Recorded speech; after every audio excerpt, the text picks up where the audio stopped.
আপনারা ইয়াজুজ মাজুজের নাম শুনেছেন না? ইংরেজিতে বলে গগ ম্যাগগ।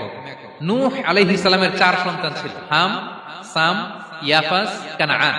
এই ইয়াফাসের বংশধর হচ্ছে ইয়াজুজ মাজুজ, জঙ্গলি, হাজার হাজার শুধু বংশ বিস্তার করে। তারা এসে লোকালয়ে মানুষের উপর আক্রমণ করে, তাদের গবাদি পশু এগুলো ছিনিয়ে নেয়, ফলমূল খেয়ে ফেলে।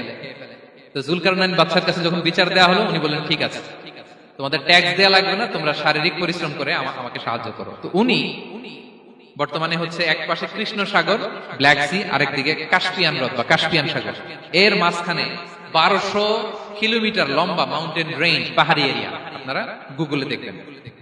এইখানে দুই পাহাড়ের মাঝখানে ফাঁকা জায়গায় তিনি বড় বড় লোহার পাত প্রথিত করলেন, গেড়ে দিলেন। এরপরে তামা, সীসা গালিয়ে বিশাল একটা ওয়াল তৈরি করলেন। এটা যুলকারনাইন উনার বানানো ওয়াল বা ড্যাম, প্রাচীর। এখন আর ইয়াজুজ মাজুজ আসতে পারে না, ওরা আর আসতে পারে না। ওরা প্রতিদিন এটা ভাঙার চেষ্টা করে, কিন্তু ভাঙতে ভাঙতে আরেকটু ভাঙলেই ভেঙে যাবে। ওরা বলে আগামীকাল ভেঙে ফেলবো, ইনশাল্লাহ বলতে ভুলে যায়। এজন্য এরপরের দিন এসে দেখে আবার এটা আগের মতো হয়ে আসছে। কিয়ামতের আগ দিয়ে ওদের মধ্যে এই ইনশাআল্লাহর প্রেরণা আসবে। তাদের একজন বলে উঠবে, আগামীকাল ইনশাআল্লাহ আমরা এটা ভেঙে খান খান করে দেব, ঠিকই ভেঙে ফেলবে। তখন তারা ভেঙে চুরে কুটি কুটি ইয়াজুজ মাজুজের দল এসে হামলে পড়বে।